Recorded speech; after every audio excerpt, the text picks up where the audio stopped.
Bonjour à tous, dans la vidéo d'aujourd'hui on va parler compléments alimentaires. J'ai déjà fait une vidéo sur les 5 compléments indispensables en musculation. Si vous ne l'avez pas vue, allez la regarder immédiatement parce que je ne vais pas revenir sur les compléments que j'ai abordés dans la vidéo précédente. Ça va me permettre de gagner un petit peu de temps et d'éviter de répéter des choses que j'ai déjà abordées. Ces temps-ci je suis en phase de sèche et pendant ma phase de sèche, je vais consommer tous les compléments que vous voyez ici. Ça peut paraître beaucoup, mais vous allez voir que je ne les prends pas tous en même temps. J'alterne plus ou moins entre différents produits parce qu'il y en a certains dont les bénéfices sont plus ou moins identiques. Mais on y reviendra. Je vais vous expliquer un petit peu plus en détail à quoi ils servent. Donc je vais vous expliquer justement à quoi ils servent, comment je les prends, en quelle quantité je les prends et à quel moment pour que vous puissiez avoir une petite idée de la répartition de mes compléments. Et on commence avec la protéine. Vous avez vu que j'ai réuni 3 protéines différentes, de la whey, de la caséine et de l'hydro-whey. Ces 3 protéines appartiennent à la même famille, c'est des protéines issues des produits laitiers. Vous avez de l'isolate, qui est une protéine plutôt pure, qui a été filtrée pour obtenir une quantité de protéines assez élevée et une quantité de glucides et de lipides assez basse. Du coup, personnellement, j'utilise 2 fois par jour. Après, chacun de mes entraînements, parce que je fais 2 séances par jour. La première séance, en général, c'est de la musculation. Et la deuxième séance, en général, c'est du cardio. 30 grammes à la fin de chacune de mes séances, 30 grammes de protéines à la fin de chacun de mes entraînements. De la caséine, qui est une protéine un peu différente, une protéine à assimilation lente, que la plupart des personnes consomment avant de se coucher, ce qui n'est pas une mauvaise idée. Mais personnellement, je préfère l'allier à de la whey, c'est-à-dire que je la consomme après mon entraînement en mélange avec ma whey Gold Standard. Les deux travaillent en synergie, c'est-à-dire qu'en associant les deux, vous avez plus de chances d'être en anabolisme musculaire. Et ça, c'est prouvé. Et du coup, je rajoute 15 grammes de caséine à mes 30 grammes de protéines 2 fois par jour. Je l'utilise également pour cuisiner, pour faire mes flocons d'avoine, pour faire des pancakes protéinés de temps en temps. Pourquoi pas la mélanger à mon fromage blanc parce que ça donne une consistance assez agréable et au niveau du goût, c'est super bon. Et vous avez l'hydro-whey. L'hydro-whey, c'est de l'hydrolysate de protéines, c'est-à-dire qu'elle va être encore plus pure que l'isolate. Elle va être encore plus filtrée pour que la quantité de protéines soit maximale et que vous n'ayez presque pas du tout de glucides, de lipides et de lactose, ce qui peut être intéressant. Et du coup, la quantité d'acides aminés, elle est énorme, c'est-à-dire qu'en termes de BCA, vous avez, je crois, 15 grammes de BCA par dose, non, un peu moins.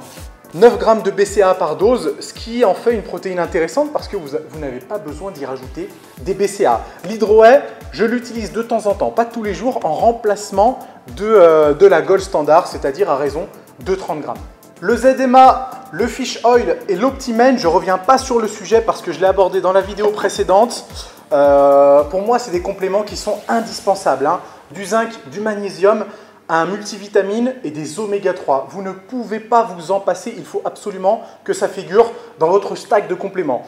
Le ZMA, 3 gélules par jour avant de dormir, Optimane, 3 gélules avec chacun de mes repas, une gélule le matin, une gélule le midi, une gélule le soir. Et les oméga 3, ça varie en fait en fonction du reste de mon alimentation. Je consomme entre 4 et 12 gélules par jour. Les jours où je suis haut en lipides, je consomme une quantité un peu plus basse d'oméga 3. Les jours où je suis bas en lipides, je consomme une quantité un peu plus haute. C'est aussi simple que ça. Donc entre 4 et 12 grammes par jour, ça varie en fonction des journées.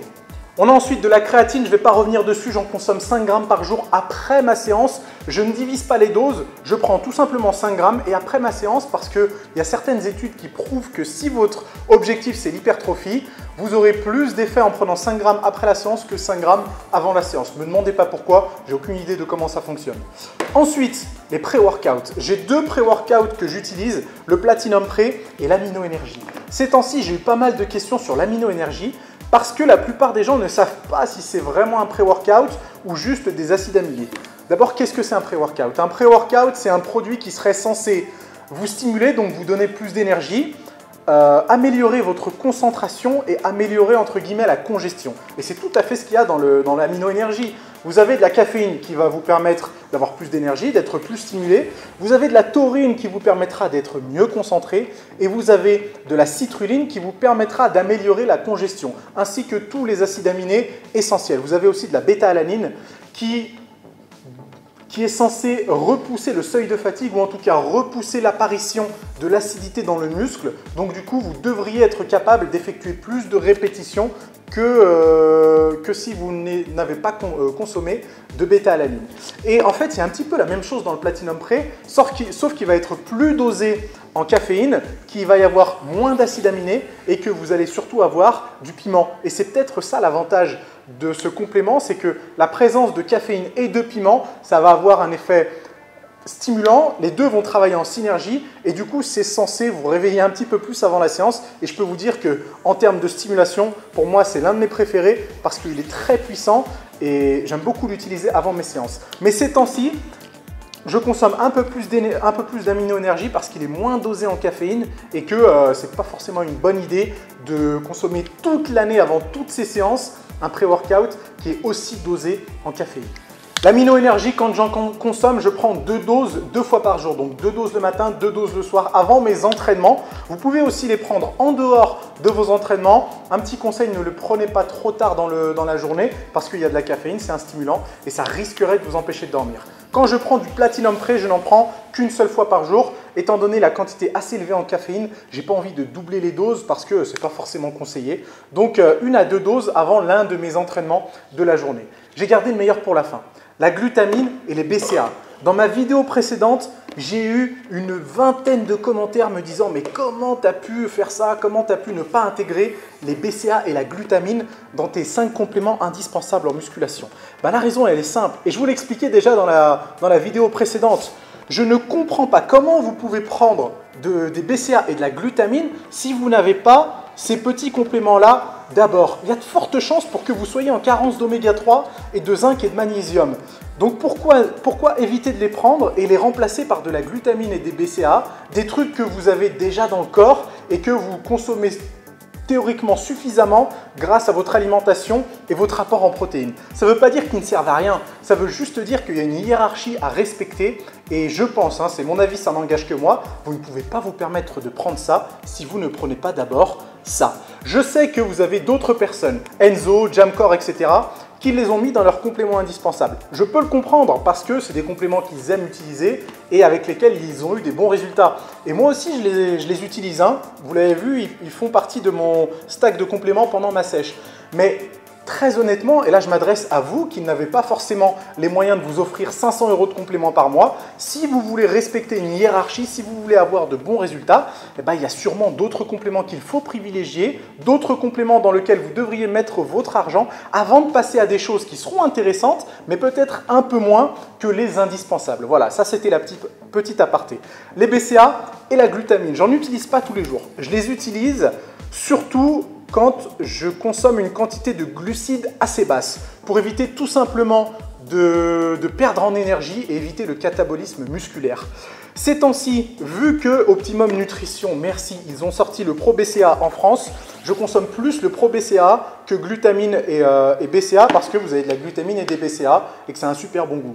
Et en général, je l'utilise pendant ma séance. Au lieu de consommer des glucides, ce que je ne peux pas faire quand je suis en journée basse en glucides, du coup, je mets des BCA dans mon eau pendant mon entraînement et ça me permet d'avoir les nutriments nécessaires pour ne pas être trop fatigué ou en tout cas pour ne pas cataboliser trop de masse musculaire, ce qui peut être un danger pendant une phase de sèche. La quantité, je prends 2 doses de Pro BCA, ce qui équivaut à une dizaine de grammes de BCA et à 5 grammes de glutamine. Donc vous n'avez qu'à faire l'équivalence. Et du coup, ceux-là, je les laisse un petit peu de côté pendant que j'ai mon Pro BCA. Mais si vous les avez déjà, personnellement, je les conseille après la séance et pour la glutamine, peut-être à jeun, parce que ça peut être une bonne idée. À quoi ça sert les BCA et la glutamine? La glutamine, ça sert à plein de choses. Certains disent que ça va améliorer l'efficacité de votre système immunitaire. Peut-être, ce n'est pas à 100% prouvé. Certains vont dire que ça va améliorer votre capacité à assimiler les nutriments au point de vue intestinal. C'est déjà plus plausible, mais ce n'est pas prouvé à 200%. Et la dernière chose, ça pourrait augmenter le taux d'hormones de croissance. Encore une fois, je crois que ce n'est pas 100% prouvé. Pour les BCA, pour moi, le seul avantage, c'est de ne pas cataboliser du tissu musculaire quand vous êtes en manque d'acides aminés. Quand vous êtes en manque d'énergie, votre organisme va chercher une source d'énergie. Et il a 2 choix, soit utiliser les glucides, mais si vous n'en mangez pas, il n'aura pas de glucides. Donc il va tout simplement cataboliser du tissu musculaire pour en produire des acides aminés qui vont circuler dans le sang et que vous pourrez utiliser comme énergie. Et du coup, le fait de consommer des BCA, ça évite à votre corps de cataboliser du tissu musculaire. C'est aussi simple que ça. Donc voilà comment je les utilise. Dernière petite info, est-ce que je consomme d'autres compléments en plus de ça? Oui, j'en consomme 2 autres, de la vitamine D et de la vitamine C. La vitamine D a raison de 5000 unités internationales par jour, mais je ne la prends pas tous les jours, je la prends une fois par semaine, donc 35 000 unités internationales par semaine. Et la vitamine C, j'en prends 1 gramme à la fin de chacune de mes séances, en plus de l'Optimène qui contient déjà de la vitamine C. Mais la vitamine C après l'entraînement, ça peut être intéressant pour faire baisser le taux de cortisol. Et la vitamine D, les bienfaits ne sont même plus à prouver parce que je crois que tout le monde est en déficit de vitamine D. Donc ça peut être un bon complément à intégrer. Voilà, j'espère que ça vous a plu. Je crois vous avoir donné un maximum de détails. Si vous avez encore d'autres questions, vous savez comment ça marche. Vous les posez dans les commentaires, j'essaye d'y répondre. Si jamais ça vous a plu, partagez la vidéo, abonnez-vous à la chaîne, mettez un petit like et on se retrouve très bientôt pour que je vous parle un peu de ma nutrition pendant ma phase de sèche.